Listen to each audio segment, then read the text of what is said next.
Hello.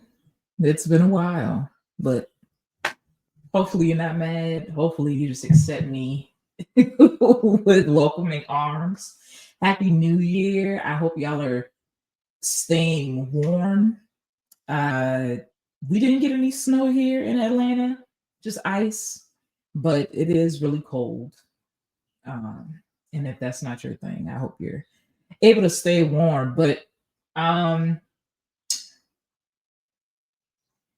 I'll be honest, it I've been wanting to record again. Like I want to in theory, but then when it comes time to like just do the thing,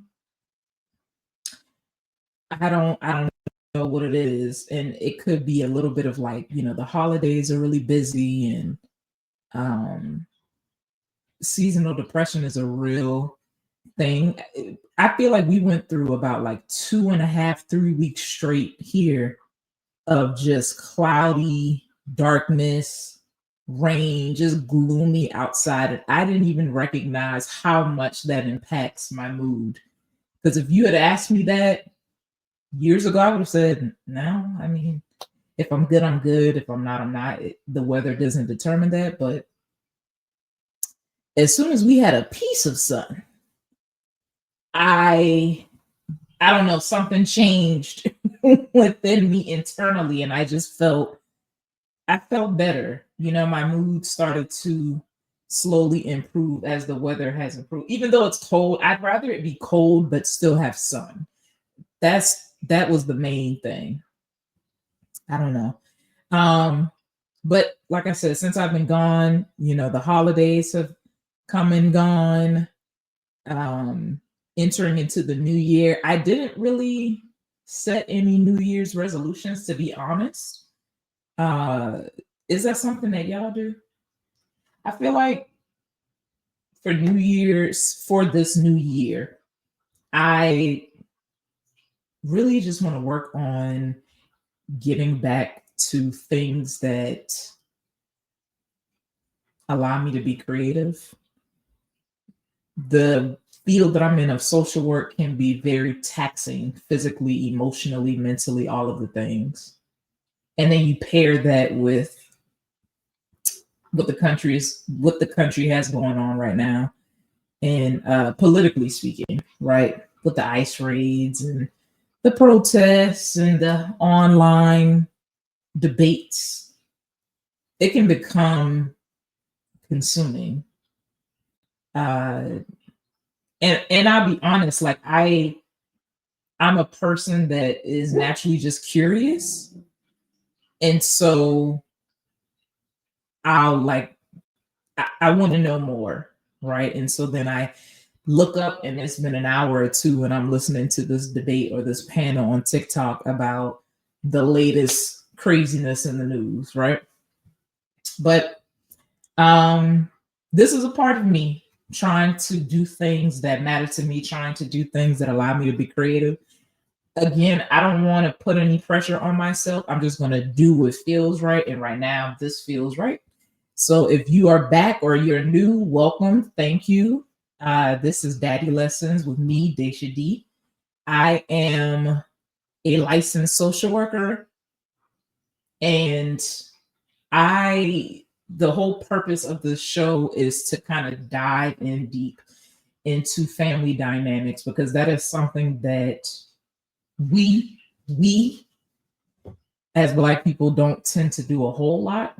Um, I don't think that we tend to sit down and have real conversations about our family history,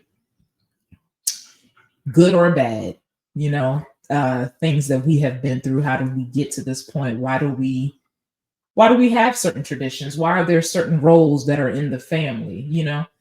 So that is the whole purpose of this show. Um, Aside from the political fodder that's going on in social media, I've been seeing a lot of debates about different shows and podcasts, and one in particular, Ryan Davis. He's a comedian. I think he just had a special come out under Ali Sadiq. They're both funny comedians, in my opinion. But Ryan Davis went on to Shannon Sharpe's show, Club Shay Shay. He's talking about his journey, why comedy, fatherhood, all of that good stuff. But there is a particular part of the show that has been making its rounds on social media where he is discussing his daughter. And I want to play a little bit of that and then we could talk about it. Because even if you're doing it financially, you can't supplement time. No. And when you're carrying the load financially, you don't want to hear nobody talk about how you not doing your part. What? Taking care of 3 households. Exactly. I'm not doing my part. It's hard for you to, it's hard for you to see. Because time is the most valuable commodity. It's the most valuable commodity. So let's pause it there, y'all. Okay. This reminds me a whole lot of when the whole Nick Cannon situation went viral, of him having all of these kids in all of these different homes and women and all of that. And a lot of men and some women, but I mostly saw men saying, well, he got the money for it, it's fine. And why y'all care? He could take care of them, take care of their mom. And the one thing that a lot of people were missing was what they just said, right? Like, yes, I am taking care of you financially, but time is everything. Time is everything. And in his case, this isn't it, but I do want to add this caveat. So when you're having so many children or you're super busy and you're not being intentional about spending time with kids, I'll be honest, kids are not thinking about the fact that you gave them or you bought them school supplies. They're not.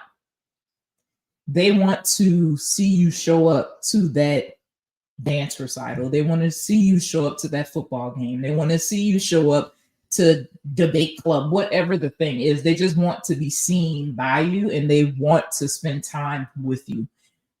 I know me personally, as an adult, we talk about the 5 love languages: quality time, physical touch, acts of service, gifts, words of affirmation.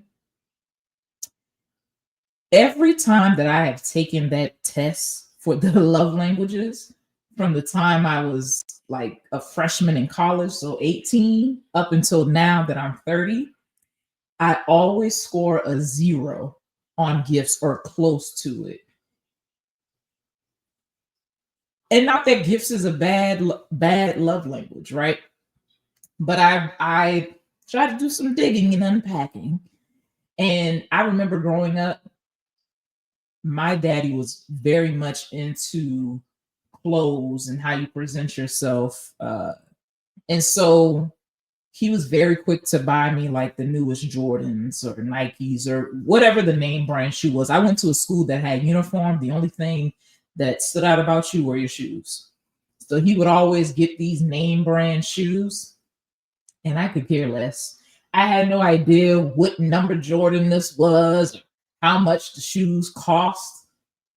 I really didn't care. And we had, other nice things, whether that was like the 4-wheelers or mopeds, things like that. And granted, I had specifically, right, like a lot of fun on those gifts and things like that. But the one thing that I truly wanted that was invaluable was his time, right? Because I am 30, but I can remember times, where all of us went to the movies. Whether I wanted to see the movie or not, I really didn't care. As long as I was there with him, it felt good, to be doing something with him. But I feel like I have not a whole lot of memories like that, especially where it's just me and him, right? Because I have a whole lot of siblings. But anyway, I'll get back into Ryan's thing before we go so off topic.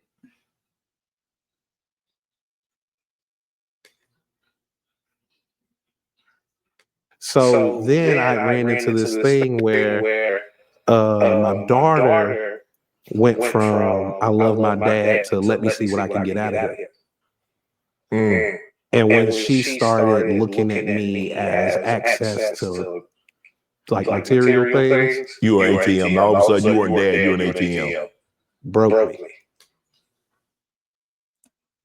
This is the specific part where people have become very frustrated with him and have as they've gone online and had these think pieces, because that's the trending word right now. And I just wanted to pause here because I'm not going to bash him, right? Because I did listen to most of this part that they are talking about. So I don't think that he intended to cause any harm by saying what he did just now. Coming from the kid perspective, I think that hurt his ego. Because he feels like, I'm assuming, as a dad, I'm providing for you once again. And the only time I hear from you is when you want something.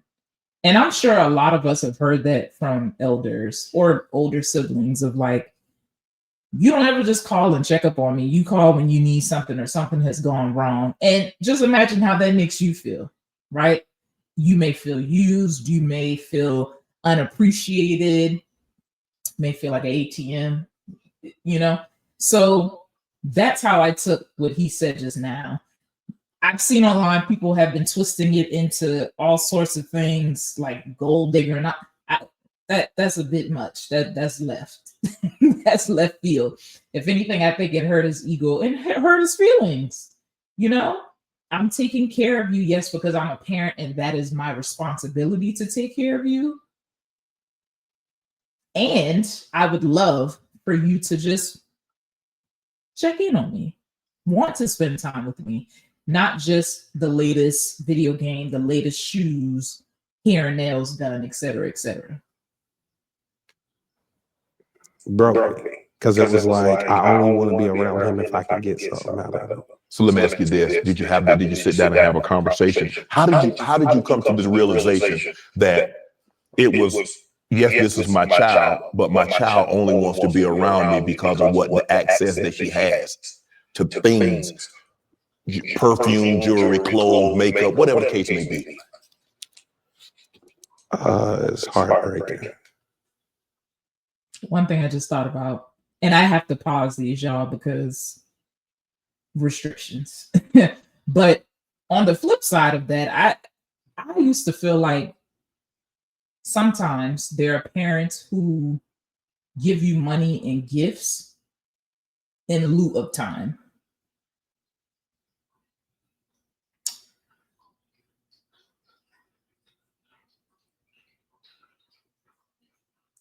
So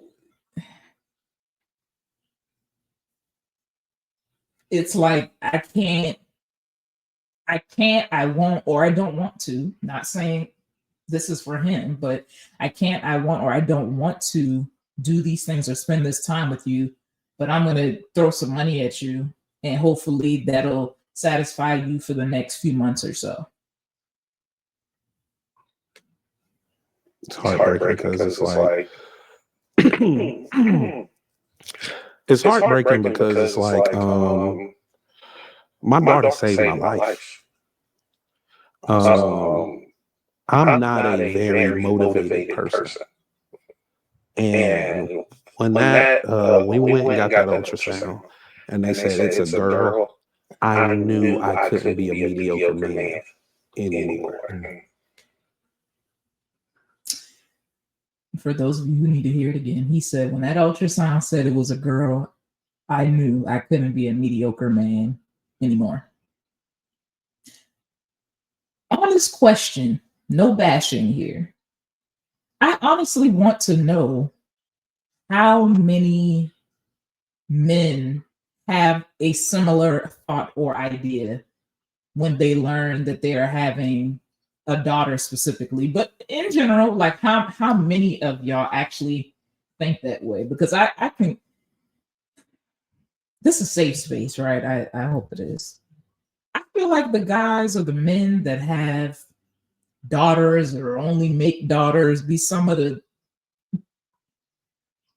most trifling people, trifling partners. Let me be specific, trifling partners that there can be. And for some reason in their mind, it never clicks that one day your daughter is going to grow up and she is going to be dating and partnering off. And then you'll ask them, well, do you want your daughter to be with someone like you? Most of the time, they're going to say, no, I don't. I want her to be with someone that's better than me. But again, as we know, and people say, you date your father, you don't think she's going to look for you in other people? Because again, back, I think one of my very first episodes, we talked about attachment styles. And you're going to seek out someone or a pattern that feels like that pattern that you have with your dad or your mom. And in her case, I think he's going to go into it a little bit, but it sounds like there might be some abandonment wounds there. And so you might go after the person that ghosts you or doesn't value your time, doesn't pour into you outside of giving you gifts and nice things. Just a thought. Because it would affect how she viewed men in general. And then she'd have been okay with it. And she would, yeah. Because that's all that matters. Because once it's gone, Because I was like, these are cute. He goes on to say how when he started to notice the shift in their dynamics with him and his daughter, he made it a point to clear his schedule every summer, and the summers are specifically for his kids. He's not going to do any shows or anything like that, which I commend. To me, that says you see that there's an issue and you're trying to create balance the best way you know how to. I lost my train of thought, y'all. Hold on 1 second. Oh, in that portion where he says, he cuts out this time in the summertime, that's for his kids. And he said he feels like there's a positive shift with his relationship with his daughter, but he still feels like and I'm paraphrasing, right? But he still feels like there's a part of her that is holding herself back because there's a fear there that he's going to leave again, which speaks to like that abandonment wound, but also anxious attachment. Or it could be avoidant as well, but that you're going to enjoy the time that you have with this person, but you're not going to give them all of you. You're not going to be as vulnerable because you don't know if they're going to stick around, and that's a real thing. And that's good that they're recognizing it now, because I'm pretty sure she might be a teenager. This could be a time for her to kind of dig deep into that and them to hopefully heal that wound before she becomes a grown woman. But it's food for thought for sure. One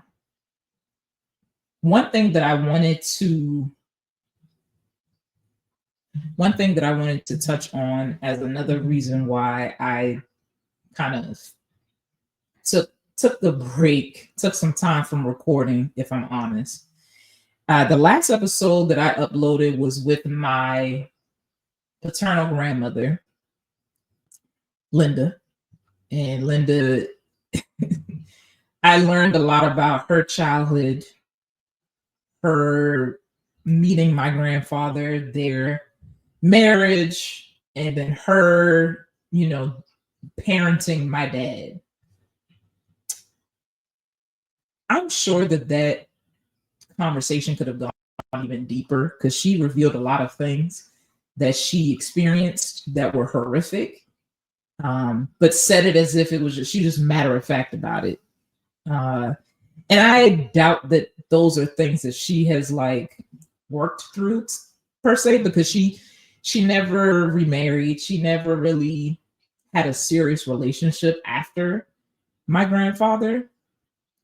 And also when I asked her questions about raising my dad and uncles, I don't think that she was putting the pieces of the puzzle together of like, these factors may have played a role in why 3 of my 4 sons have been in and out of prison, and only one has gone on to live a stable, successful life that doesn't involve court cases and the prison system. Through speaking with family members and having these interviews, I'm conflicted because I feel like on one side, I want to learn where I come from. I want to learn about the people in my family, my grandparents, because time waits for no one, right? And we're all getting older. And I on one end, I don't want to be shielded from the things that they've experienced. But then on the other hand, when things are uncovered to you, then you have to sit with that. And at the time of interviewing different family members, I was ready in theory, right, to talk to them, to learn these things. I don't think I thought about the fact that I would need time to really sit with some of the secrets and things that I learned, right? Because as a kid, most kids, you're not going to know everything that goes on behind closed doors or things that happened before you were even here, before you were thought, any of that. And I'm still sitting with a lot of it, specifically learning about abuse that a lot of the women in my family have gone through. And it's hard. It's hard because you grow up seeing certain people in your life and you know that we are flawed as human beings. No one is perfect. That doesn't change you looking at people sideways. It doesn't change you wanting to go back in time and jack some people up for how they treated the women that you love in your life. So that piece of it has been challenging for me. I do think that I would like to talk to the men, right? My grandfather, my dad, things like that. Because so far I've only really spoken to the women. And I don't know if that's Lennox. Hey, I don't know if that's a cultural thing. I'm not sure what that is, as far as like the women are able to kind of sit around the kitchen table or sit around the living room, on the porch, wherever, and have these deep conversations about life. And we don't tend to do that, the women with the men, whether that's a daughter and a father, granddaughter, grandfather, and niece and uncle, whoever. I don't know what that is. But I would like to have those conversations. And do I think that those conversations will change me side-eyeing them? I don't know. I wanted to say probably not, but I don't know. That's the thing, though. It's if you are going to investigate something or dig into something, are you prepared to learn the truth? And ignorance is bliss. And I never understood that saying. My 5th grade teacher, Ms. Jones, she used to say it often, at least twice a week. Ignorance is bliss. Ignorance is bliss. And I never understood what she meant. Right now, I do. Now I do. That's why I think a lot of people, like I said, go to their graves with secrets.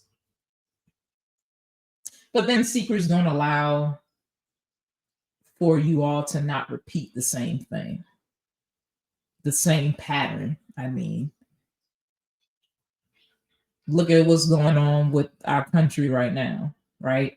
They want to take certain historical moments out of textbooks. They want to shield children, specifically white children. They want to shield white children from the atrocities that this country has put people of color through. And they say it's because they don't want those white children to feel bad. And yet, when you don't teach people about your history and things that have gone on, you're going to repeat it. Fast forward now, the administration would like for ICE to start going to doors, stopping people, asking them, where are your papers? Sounds familiar? So all of that to say, this is a journey that I hope that y'all will grant me some grace on, because it's challenging, but it's a challenge for my own greater good. And if or when I have kids, learning to have real, honest conversations with them, because me talking to my mom, my grandparents, things like that, it humanizes them and also allows me to give them grace, right? Because our parents were young people at one point, and they just were learning and living and surviving with the tools that they had. Same thing for their parents. And a lot of times, in my family's case, my grandparents had a lot less tools than my parents did. So that's what I've got for y'all today. This feels good to come back. I hope to see you soon. And I'm definitely going to be interviewing some more people, not just in my family. If there are more things going on in the media that I feel like are relevant to this show, then I'll bring them. If not, just buckle up for the ride, y'all. Okay. This has been Daisha D, Daddy Lessons. Thank you. Join us every other week for a new episode and become a part of the Daddy Lessons podcast community, because everyone has a story and every story deserves to be heard. Join us every other week for a new episode and become a part of the Daddy Lessons podcast community, because everyone has a story and every story deserves to be heard.